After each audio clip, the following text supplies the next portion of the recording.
Hello, welcome to Soulprint Intuitive Tarot. Man alive, you can sure as heck tell that Mercury has gone retrograde. I was in the middle of um, recording a video for you all. I wanted to look at what the energy shift that has gone on, what's going on with the Supreme Court behind the scenes, since there has been such a significant energy shift, in the last couple of weeks since President Biden stepped back and Kamala Harris stepped forward. In any case, I was tootling along, going along, and all of a sudden my everything just went dead and my computer decided, no, now it was going to restart itself. Like, excuse me, I was in the middle of something in any case. So you're just going to have to trust that the cards were well shuffled, and I'm going to retell the story that the cards were telling. Um, Before I get there, thank you very, very much to everybody who's here and to all of the support of the channel. Thank you to the entire Soulprint community for supporting this channel and your comments, the views, the thumbs up, the shares. All of it is just brilliant. And I thank you very, very much for that. So what prompted this, I want to take a look at the Supreme Court, was that Neil Gorsuch was, I don't know, on Fox News or something over the weekend and decided that he needed to issue a warning to the White House, to Kamala Harris, about basically, not messing with the Supreme Court. You need to be pretty careful and watch your step there, little girl. Okay, maybe I'm amplifying. But it was quite the sort of condescending, who do you think you are? So I thought it would be a really good time to see what's going on because we know that the energy shift. And by the way, if you did not have a chance or somehow missed the video that I put out yesterday called Political Time Jump, I encourage you to watch it. It explains sort of what happened, that wrinkle in time, if you will, that caused this incredible energy surge and shift that basically left us forward in time. Um, so because there has been such a shift, and you have on the one hand, you have um, people who were disinterested, who were not feeling really positive, or feeling positive but were really worried. They are now enthusiastic and optimistic, and they are volunteering and they are donating and they are just away to the races. And meanwhile, you had this other side of people who were getting quite cocky. And, we're like, well, we can do whatever we want because this is sewn up, who all of a sudden now are kind of running a little scared. Well, you know what? I happen to think that maybe some of that fear has transmitted itself into the Supreme Court. So let's take a look at SCOTUS. All right. Now, as I said, all of these are the cards that I swear were here a few minutes ago when my computer decided, oh, it's Mercury retrograde. I'll just turn off. Let's get started, or let's go back and repeat. All right. This is where we started with the Six of Pentacles. All right. And this has literally to do with that quid pro quo. All right. It has to do with oh, you want a certain judgment. Oh, I wonder what I might receive from you. Or maybe you've given me so many things that I kind of feel like I should side with you if something involving you comes up around the court. Entertainment purposes only, of course. But that was the energy. A lot of the judges on SCOTUS, not all, and you know who I'm talking about. I don't need to name them, like, Roberts and Thomas and Alito. I don't need to say their names. They sat on their little thrones and they just decided that they were spewing pearls of wisdom and their words should never be questioned or looked at. Um, and I think Alito, in fact, has been very, very aggressive with saying basically, how dare you question us? How dare you even think to look at us or investigate us? It's not working so far because what happened is they were so blatant about disregarding the law, right? They were just, the law was here, they were looking this way and saying, we're special, we're privileged, and we're just going to do what we want. Well, what happened? Well, what happened was there was a whole lot of investigative journalism that got started. And every time something else came up, it became a real like irritant. Um, it's a funny thing, right? But some things, and maybe it's just the length of time, maybe it's just saturation levels, I don't know. But, Trump has been saying things that have been outrageous for years. And and part of it, I think, was the media just being really reluctant to use the words liar. But in any case, um, we got numb to it, right? And so it was outrageous what he said, but it was almost like we couldn't whip up the focus and the energy to just keep going on and on about it. Well, it's a very different energy when it comes to the Supreme Court, because in many, many ways, that is viewed as like the people's court, the highest court of the people. And when the courts start disregarding the people tend to get a little bit testy. So that's the energy that's swirling around right now. Now, what follows? Well, let me tell you. There is a victory coming, all right? And there is a victory that it may be hard fought, it may be hard won, but it's going to be won. Why? Because of this card, the strength card. For those of you who maybe missed it last time or don't know, the strength card is my card now for Vice President Harris, because I think that she is the epitome of that kind of internal strength that is radiated outward, and just by extension or osmosis, the people around her gain their strength. They learn how to stand in their power and move forward. And you know that this is happening because I make a, in the last 2 weeks, Trump has not been able to say boo without the Harris campaign coming after him. And there's nothing a bully hates more than when somebody pushes them back. And that is exactly what the Harris campaign has been absolutely brilliant about doing. And so, listen, those justices are not immune to recognizing what is going on. They're scared because what was going to be a shoe-in, and then those old tired justices like Thomas and Alito, they could retire, or they could just go off and live their privileged lives somewhere. And Trump would be in the Oval Office again, and they could slam two more new, younger, really conservative justices onto that Supreme Court, and then you're done for.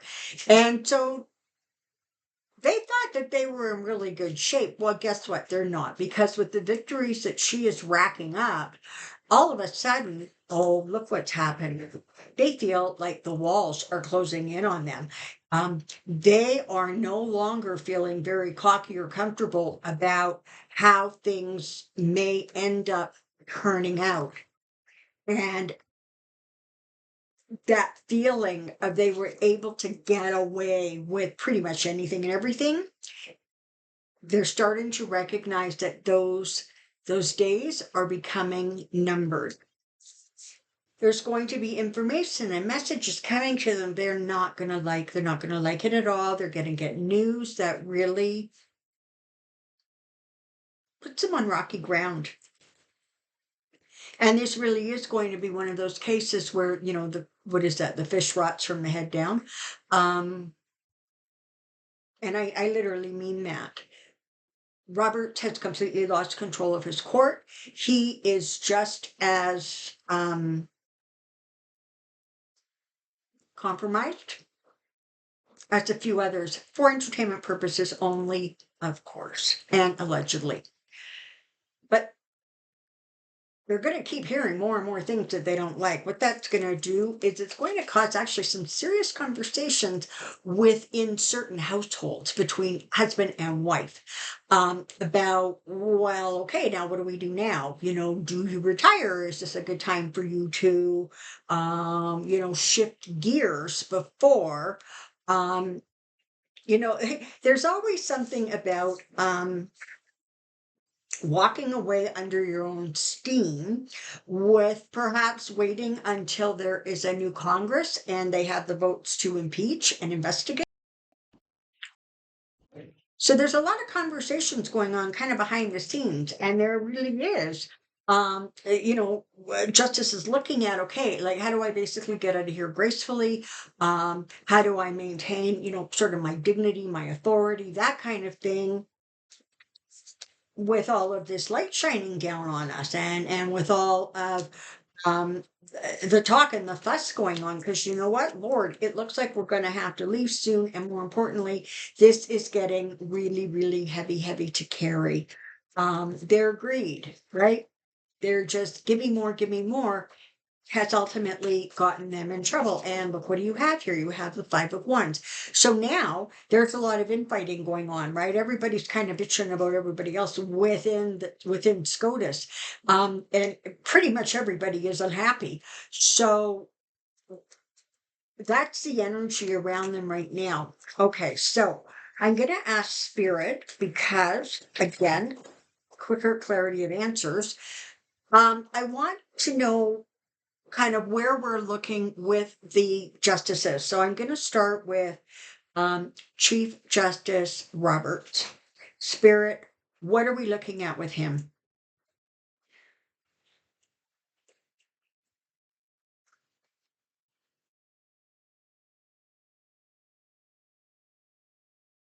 Okay, so he's actually, he doesn't come up very often, right? We tend to focus on Alito and Thomas, but what I'm getting with him is that he is seeing his reputation, his place in history, as being diminished, as being um, not quite what he had hoped and expected it would be. And he's not feeling well. I'm not going to say that what's going on with him health wise is like serious or life threatening. I don't think that's what it is.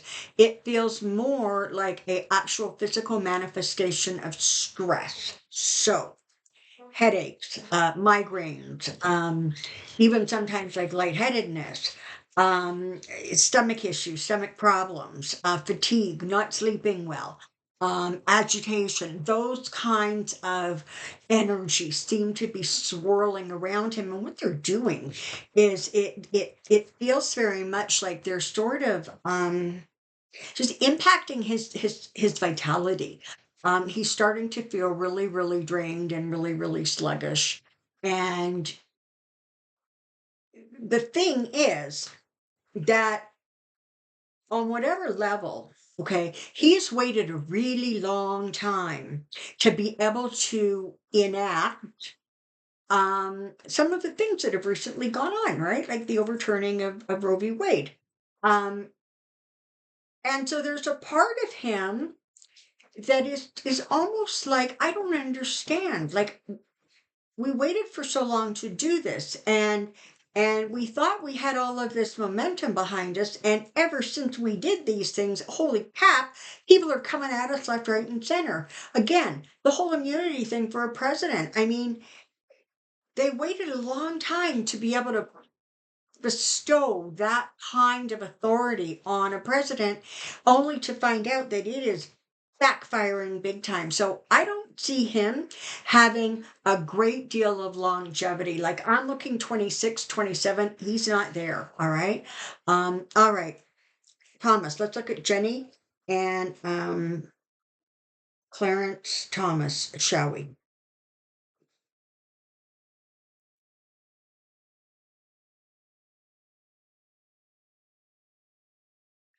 I have to say, in some ways, it feels like he is going to be the one that puts up the biggest fight.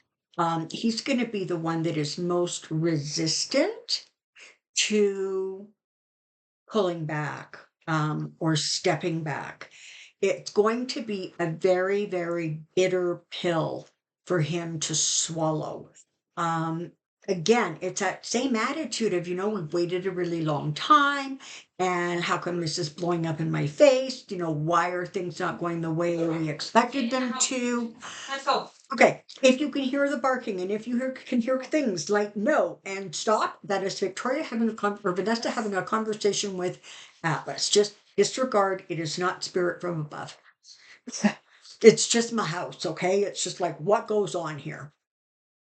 So Clarence Thomas, he's going to be leaving the court, but it feels like it's going to take him just a little bit longer. It's almost like he's going to actually have to find himself in a place once the election is over and the writing is on the wall in big block letters.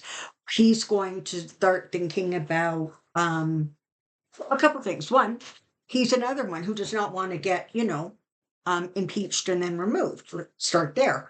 Um, but he just doesn't want to be in the courts if there are going to be uh new, democratic choice judges getting elevated to the Supreme Court. And honestly, literally, they're telling me, and he's getting tired of all the women, and he really doesn't want to see a whole bunch more of them on the court either. I'm going to leave that right there before I blow a gasket. Alito,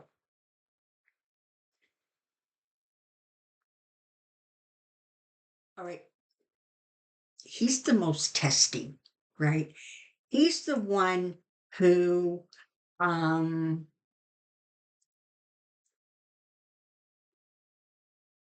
really is indignant about the fact that anybody would dare question him or his fellow, justices. It's like, who do you think you are, looking into us, suggesting that we need, a code of ethics, suggesting that, our work is somehow biased or flawed. Um, it really kind of gets his dander up, all right? Um, a- and in his head, he's kind of thinking, why am I getting all this stack? Oh, Clarence there, he was the one who was taking stuff left, right, and center. I only got a couple of fishing trips out of this deal. I'm sorry. But you know what? Sometimes their minds are just nuttier than, I don't know. That's just a squirrel in the fall. I don't know. Um, but for him,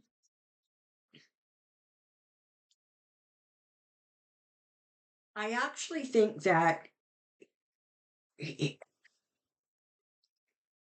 he may very well leave shortly after the election results are confirmed and everything is cleared up. At the point in which the Supreme Court recognizes that they're not going to actually be able to affect the results of the election, that is when they're going to go, okay, there's nothing more we can do here. Writing's on the wall. We've already had 4 years of dams. We got for sure another 4 and probably 8 after that. We're not young enough to stay on the court. I don't need the aggravation. I don't need the stress. I'm kind of done. So, what am I looking at? I'm looking at Roberts, Thomas, and Alito all shifting. All right. What else can you tell me, Spirit, about the other justices? Gorsuch is in. All right. He's not going to go anywhere for a long time. And the thing is that he is not going to be impacted by the 18-year, turnover rule when they get that implemented. Um, he's going to be there for a while. I don't see him staying until he's like into his 80s, but for sure, I want to say next 20 years, he's probably going to be there. That's what they're showing me right now. Um, Amy Coney Barrett, for her right now, um, in kind of a crazy way, she's now dug her heels in, and she's sort of like, I do not want to actually be associated with some of these incredibly unbalanced decisions. Now, listen, she's not a liberal in hiding, okay? But it's like her energy is like they've just taken it a step too far, and now I feel like I need to be here if for no other reason than to at least, you know vote my conscience, vote what I think is right, as opposed to what everybody else is voting. So for a while there was sort of this talk about maybe she would or maybe she wouldn't be on it. But for right now, I see her on the court. Um, all three. I'll get to Kavanaugh. No, I'll go to Kavanaugh first, please, Spirit.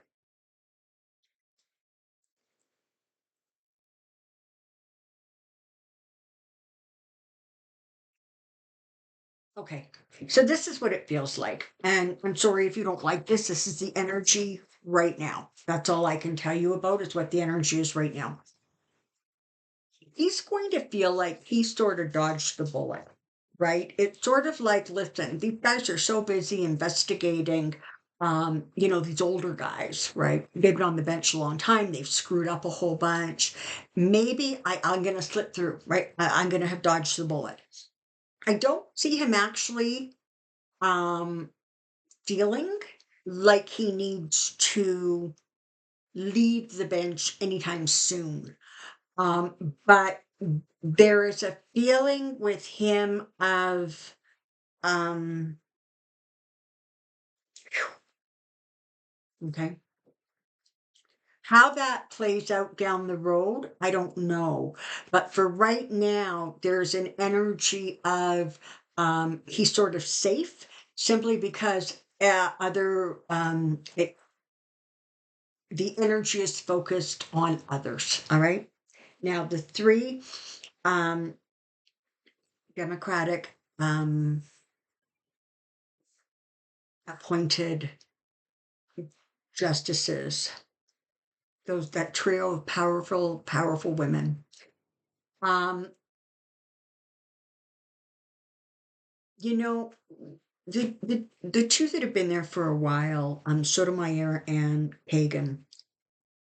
Um, they're getting tired.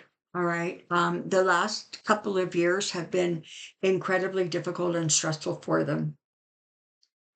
They are not going anywhere. But once things sort of settle in, and I want to say particularly if 4 years from now, it looks like the Dems are going to hold the White House. And right, it feels like at that point that they're going to then seriously think about retiring. I'm not seeing any ill health for any of them, but for the two older ones, there is a sense of fatigue around them. And for God's sake, that to me seems quite fair. Also, have to say that when some of those lower vibrational male Neanderthal energies exit, their energy is going to sort of rise and recover. So I see them there for a while yet, but I see a Supreme Court they're telling me in 6 years from now. So I don't even know what the math is on that. What, 2030, 31? What they're showing me is a Supreme Court of very young, relatively speaking, justices. Okay, so all of that older energy will have sort of dissipated and left on either side, on both sides, and you're going to have a much younger, far more vibrant Supreme Court, and you're going to see things that were smashed. Um, and this is way before 6 years, but they're just wanting me to reassure you that a lot of the things that have been smashed by this court are going to be um, put back into place, but they're saying it's going to be better and stronger. So it's going to be, I don't know, Roe v. Wade, 2.0, right? Things that are going to get put into place are going to be codified. They are going to be very, very difficult to try to change somewhere down the road.